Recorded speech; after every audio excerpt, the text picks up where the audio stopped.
Alright, here we have Zani. Now as you can see, it is only her base model, as this will be part 1 of 2, where in the second one I'll be looking at one of her other forms. Looking at her base model though, the very tired bodyguard, from the front we have her very customized attire. I must admit I haven't played her story quest yet. I plan to do that in a stream soon, but I can safely say her uniform probably isn't company attire. She has a button-up shirt with rolled up sleeves and tons of little accessories which do hint at her being a bodyguard, but she also has a custom coat and lots of little designs that we wouldn't see on an NPC, at least I haven't. We have her signature horns and tie, her very tired look, which we'll be looking at closer in a second, as well as I've mentioned the very interesting cut on her pants. Looking at her from one side, because she is a bodyguard, I wouldn't necessarily say there's much to see. Aside from her hair being quite short in comparison to the characters we've had lately, it's kind of being made up with the long coat, as well as her,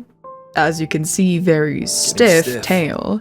It isn't usually this stiff in game, this is just the view you get in a 3D model. Aside from that, her pants are quite plain, aside from this slit with a little ruffle in it. Despite being chronically tired and being a bodyguard 24/7, it doesn't really stop her from wearing 3-inch heels, which remind me of a certain luxury brand, but we'll get to that later. Looking at her from the back, we get a better view at her cape, or rather her jacket, because she just seems to wear it off shoulder while her sleeves are back here. In likeness to the pants, she has more ruffle, as well as a lot more on the back, kind of to frame this empty space where her tail has to look out. Aside from that, we can see how short her hair truly is, along with the horns being a bit more visible because they're turned to the back. The last side isn't 100% mirrored, though the base outfit is. There is a couple elements like this pocket watch or flask, I assume. Actually, shouldn't this be in her liked items? Time management, it's an alarm clock. Aside from that, we have her walkie-talkie, I assume, and a little more drape.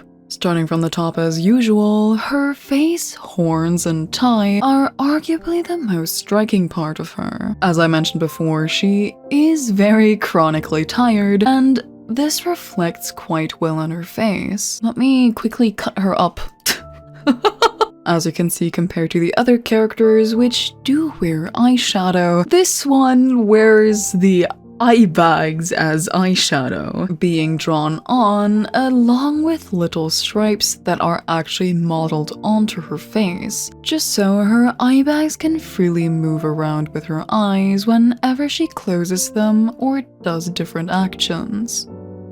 Aside from that, I really love the tone of lipstick they chose for her, as well as how they added a little mole on her cheek. Other than that, she doesn't really have any jewelry on her head, aside from this one-sided earring, which I hate. Not because it's ugly, I think it really fits her, but it is such a pain to draw, though using a key as an earring is kind of a cool concept. I feel like if they use this kind of concept again for another character, they could make a little locket on the other side or somewhere on their design. Along with her lipstick, she does have a little bit of red in her hair. She generally has a lot of different gray tones in her hair. It isn't just plain white, but I feel like not keeping the hair purely white and giving her a couple red strands really pulls all of these colors together. But I love that in comparison to her eyes and necktie, they made this a little bit faded, like she doesn't have enough time to dye it if she does. Moving on to the top of her head, she has her horns.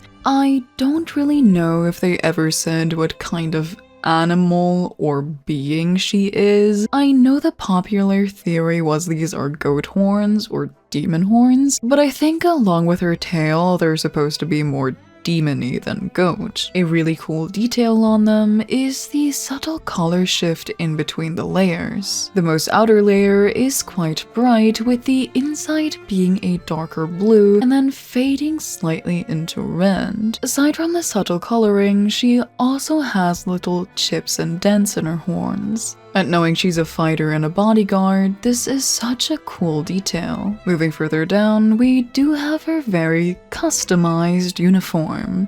Along with a collar and a tie, the rest of it just kind of seems she made do with what she had. Along with straps that are holding a necktie clip, which kind of connect to nowhere, but I can accept that. She does have a lot of ruffle on the neck area. I wonder if all the ruffle that I showed earlier before is just she can kind of fit into the Mantelli setting. I think the Mantelli aristocrats do wear a lot of ruffle, so it kind of fits in. Aside from that, what I meant with making do is an aspect I kind of really love on her, and I wish they kept in her old form. As you can see, the base model is very unlike KuroGames, with covered arm, covered chest, and covered back. This kind of changes in her old form, and I'm kind of sad about that, because with making do, I meant the little holes under her tie. I just feel like having little holes on the chest has so much more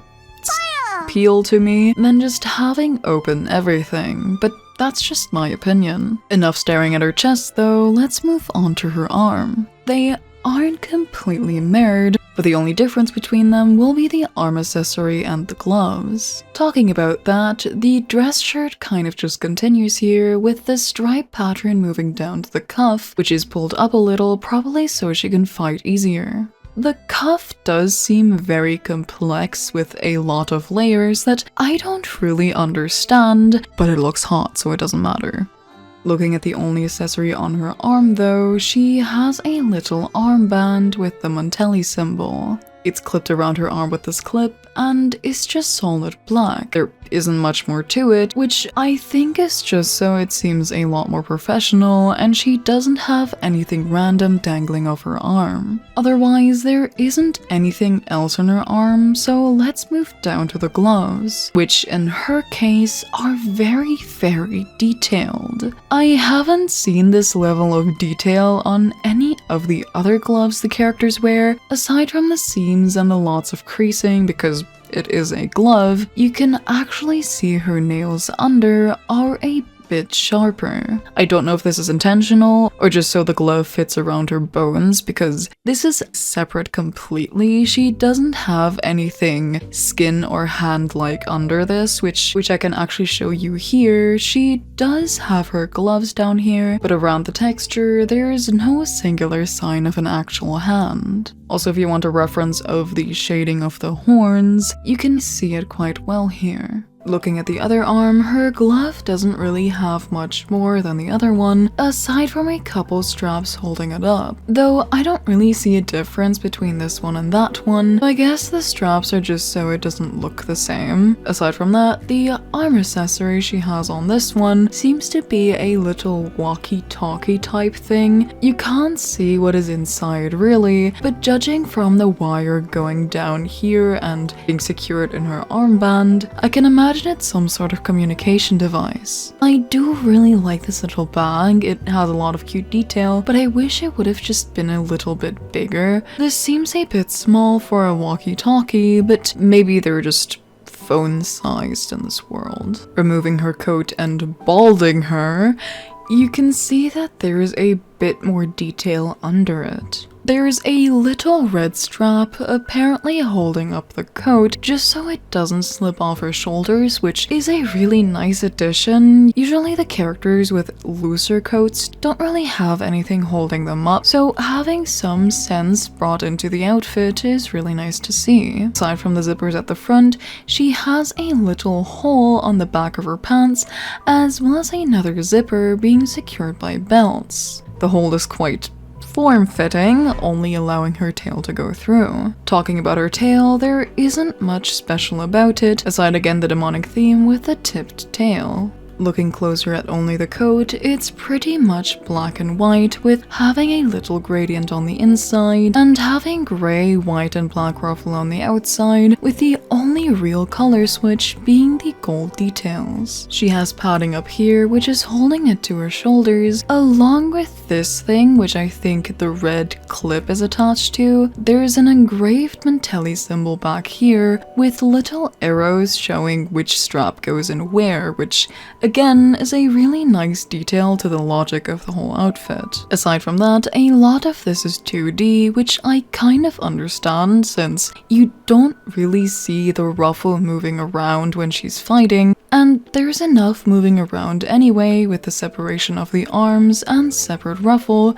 to make up for that. Aside from the outside padding, she has more padding on the inside, with again what I mentioned being the gradient. Again, another thing I really like about Kuro's models, you can see that the inside fabric has this interesting hole pattern, as well as her work blouse having these stripes. I think it's just really nice to see all of this attention to detail. Moving further down, we have the core element piece of her pants. Her pants in general don't really have much to say about them, but the thing around her waist being given 2 belts, which isn't too much for Kuro, I can let that slide. They've really improved on that since it's only 2 or maybe 3 on a single character now.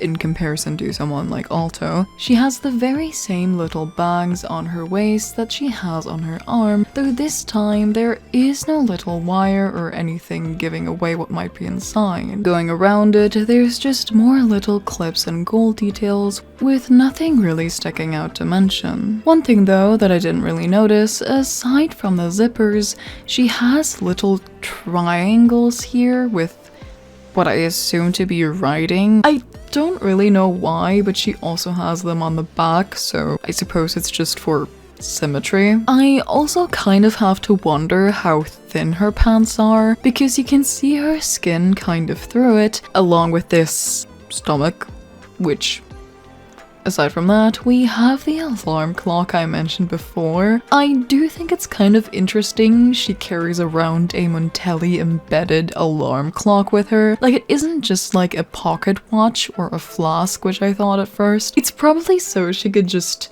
lie down somewhere when she really can't anymore and just have an alarm clock to wake her up. Aside from the Mantelli pattern and a couple buttons, there is a little strand with a tassel hanging off of it. Kind of in line with her cape, she has another drape of clothing back here, which also has another tassel, but aside from that, doesn't really have anything notable. Moving further down, there isn't really much else to say about her pants, aside from this little ruffle, which is kind of in theme with her jacket. Though another thing I really like about this one is the attention to the little folds in the pants. She has creasing at the back of her knee, which makes sense, more creasing at the sides and over here, so going further down to her heels, she does wear stockings, I assume, which is a bold choice, seeing as she is a bodyguard and how easy these rip. Again, these have little snags and folds, which is a really nice detail, as well as little shadows of her toes. I know what you are! Other than that, she has more Mantelli logos at the underside, and the heels themselves kind of remind me of that luxury brand, which carry these iconic heels which are black and red on the underside. Aside from being a gauntlet user, her weapon is absolutely massive. Though this one is more of a shield, the actual weapon is much smaller. It is in style of the big shield, and it kind of just slots into it. She doesn't really fight with the gauntlet. I don't know if there's an attack where she does actually use it. I think it just kind of slots into it, like I said, or is more of a placeholder just so she has a weapon. And that, I think, was it for Zani's dissection, at least the part 1. Her design is actually one of my favorites among the Renascido litter, and I really hope to see more of her when the patch ends. Part 2 won't be up right after this one, but I hope to see you back whenever that happens. I hope you enjoyed, and have a nice day. Bye bye.